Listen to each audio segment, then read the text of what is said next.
આપ સર્વોને હેતપૂર્વક જય શ્રી સ્વામિનારાયણ।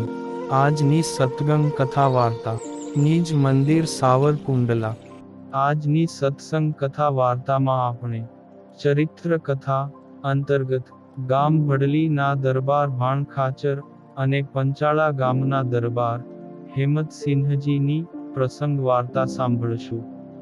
પશ્ચિમ પાંચાળ પ્રદેશમાં ભડલી નામે ગામ આવેલું છે। આ ગામના દરબાર ભાણ ખાચરની શૂરવીરતા આખાએ કાઠિયાવાડમાં વખણાતી।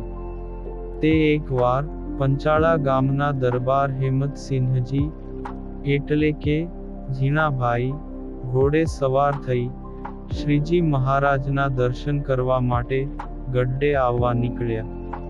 ત્યારે દરબારની ઉંમર આશરે 35 વર્ષની અને રાજવંશી પોશાક, લાંબુ અંગરખું અને સુરવાળ તથા ખંભે ખેસ અને માથા ઉપર પાઘડી ને સોનાની મૂઠવાળી તલવાર અને ભાલું, કપાળમાં ઝળહળતો તિલક ચાંદલો, વળી તેમની ઘોડી પણ વીજળી સમાન વેગવાળી।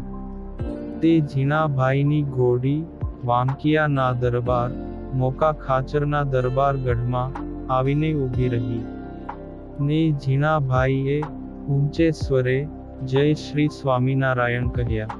તે મોકા બાપુ ઠાકોર ઝીણાભાઈને દેખીને એકદમ સામા દોડ્યા અને હેતથી જય શ્રી સ્વામિનારાયણ કહ્યા ને ઝીણાભાઈ ઘોડીએથી નીચે ઉતર્યા એટલે તુરંત જ મોકા બાપુએ ઘોડીને ઘોડશાળમાં મોકલી અને ત્યાં જોગાણનો પાવરો ચડાવ્યો। આ બંને ભક્તો ઘણા દિવસે ભેળા થયા હતા। તે એકબીજાના ખબર અંતર પૂછ્યા અને વાળું પાણી કરી ભગવાન સ્વામિનારાયણના મહિમાની વાતો કરીને સૂતા। પછી સવારમાં વહેલા ઉઠી સ્નાન પૂજા વગેરે નિત્ય કર્મ કરીને શિરામણ કરી ગઢપુર તરફ જવા માટે તૈયાર થયા। ત્યારે મોકા ખાચરે કહ્યું કે દરબાર, મારે જરા ભડલીમાં કામ છે। જો થોડો ફેર કરો તો ત્યાં થઈને આપણે ચાલીએ। એમ વાતે કરીને બેઉ જણા ભડલીને રસ્તે ચાલ્યા। તે નજીકમાં જ ભડલી ગામ ને ગામના દરબાર ભાણ ખાચર પોતાના સહાયકો સાથે નદીમાં સ્નાન કરી કોરા વસ્ત્ર પહેરી નદીના કાંઠે રેતી ઉપર બેઠા છે। પડખે ચાંદીની ઘોડી વાળો અને ચાંદીથી મઢેલો એક હોકો લઈને માણસ ઊભો છે।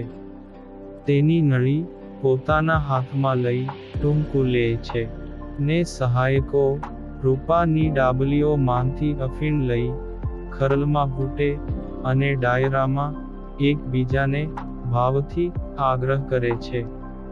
હશે આ લ્યો, એક અંજલિ લ્યો, મારા ગળાના સમ છે, દેવળવાળાના સમ છે, સૂરજ મહારાજના સમ છે, એક અંજલિ તો લેવી જ પડશે। તે આખોએ ડાયરો કેફમાં મશગુલ અને ગુલતાન છે। તે વખતે બંને ઘોડે સવારો ત્યાં આવ્યા એટલે તેને ભાળીને ભાણ બાપુએ બોલાવ્યા કે આવો બાપ આવો, રામ રામ।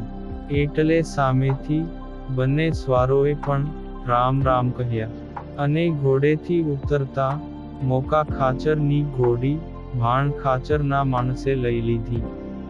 પણ દરબાર હેમંતસિંહજીની ઘોડી કોઈએ લીધી જ નહીં। એટલે તેઓએ જીપટાને થુંબડે બાંધીને દરબાર પાસે ગયા ને મળ્યા। આવે વખતે ભાણ ખાચરે જાણી જોઈને થોડી આળવિતરાઈ કરી અને સિંહને છંછેડ્યો। તે ઝીણાભાઈની ઘોડીને ભાણ ખાચરે એક માણસને સાન કરી એટલે લઈને ચાલતો થયો। એટલે ચકોર ઝીણાભાઈ આ જાણી ગયા।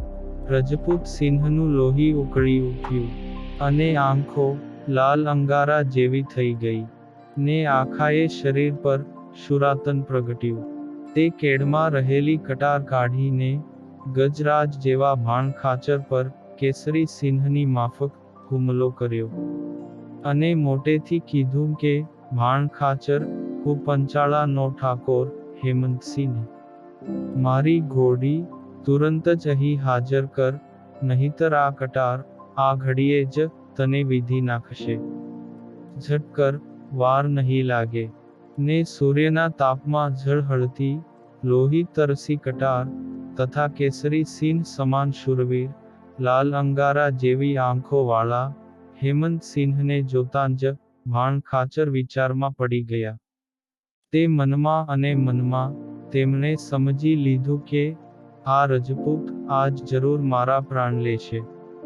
પછી ઝીણાભાઈએ બીજે હાથે ભાણ ખાચરના મોઢાના થોભા એવા તે જોરથી પકડ્યા હતા કે તેનાથી ઊંચા નીચું જોઈ શકાય તેમ પણ હતું જ નહીં. ત્યારે ભાણ ખાચરે કહ્યું, હા બાપ હા, અથડા ન થાઓ.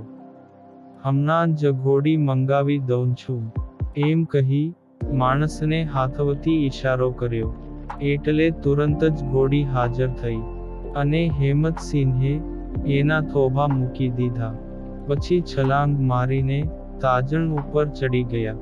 ત્યારે ભાણ ખાચરે પણ શાંતિનો દમ ખેંચ્યો, જાણે કે મૂર્તિમાન કાળના મોઢામાંથી મુક્તિ મળી. પડખે રહેલો બધોય ડાયરો પણ ડઘાઈ ગયો હતો અને કોઈ ચૂકે ચા બોલી શક્યું ન હતું. દરેકના ઘરણ મરી ગયા હતા અને સમજતા હતા કે જરૂર આ ઘડીએ લોહીની નદી ચાલશે. પણ ઘોડી આવતા પાછું ભાણને જીવતદાન મળ્યું. પછી મોકા ખાચર પણ તુરંત જ ઘોડા ઉપર બેસી બંને અસવારો ગઢપુરને રસ્તે ચાલતા થયા. ને ભાણ ખાચરે પાછળથી કહ્યું કે શાબાશ દરબાર, કસુંબા પીતા જાવ. ત્યારે ઝીણાભાઈએ જવાબ દીધો કે પીધા બાપ પીધા. તે બીજી વખત ભાણ ખાચરે કહ્યું કે બાપ રોકાવને, છાશું પીતા જાઓ. વળી ઝીણાભાઈએ કહ્યું કે પીધી ભા પીધી. એમ કહી બંને અસવારોએ ઘોડાઓને પડખામાં એડી મારી અને તડબડક તડબડક ડાબલાના અવાજ સંભળાયા અને બંને ઘોડીઓ અદૃશ્ય થઈ. એ બંને સ્વારો ના ગયા પાછળથી ભાણ ખાચરે ડાયરામાં વાત ઉપાડી, માળો રાજપૂત ભારે હો. અવસ્થા એટલી બધી મોટી નથી, પણ હિંમતે બહાદુર અને પરાક્રમી ખરો હો. પછી તો ઘોડા ખેલવતા બંને ગઢપુરમાં આવ્યા. ને ઘોડા દાદા ખાચરના દરબારની ઘોડશાળમાં બાંધ્યા. ત્યાં દાદાના દરબારમાં લીલુડા લીમડા તળે નીચે સુંદર બિછાના પાથર્યા છે અને તેના ઉપર સૌ સંત અને હરિભક્તોની સભા ભરાઈને બેઠી છે. ને ઉગમના બારના ઓરડાની ઓસરીએ રંગત ઢોલિયા ઉપર ગાદી તકિયા બિછાવ્યા છે.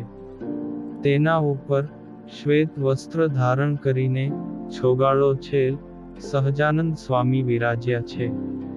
ને વાજિંત્રો લઈ મુક્તાનંદ સ્વામી, પ્રેમાનંદ સ્વામી વગેરે ગવૈયા સંતો ગાનવણું કરી રહ્યા છે.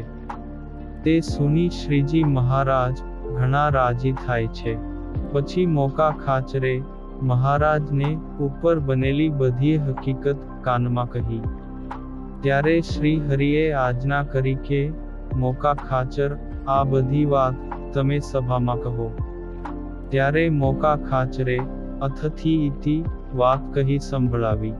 તે વાત સાંભળીને સૌ ખૂબ રાજી થયા.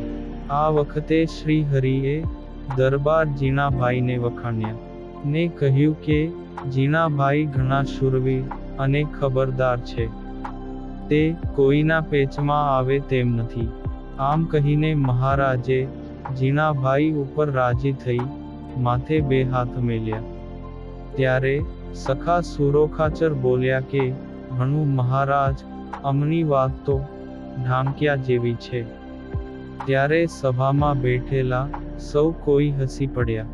આ પુનિત પ્રસંગ આજે સત્સંગ સાગરના મોતીમાંથી સાંભળ્યો અને હવે પછીની કથા વાર્તા આપણે આગળના ભાગમાં સાંભળશું.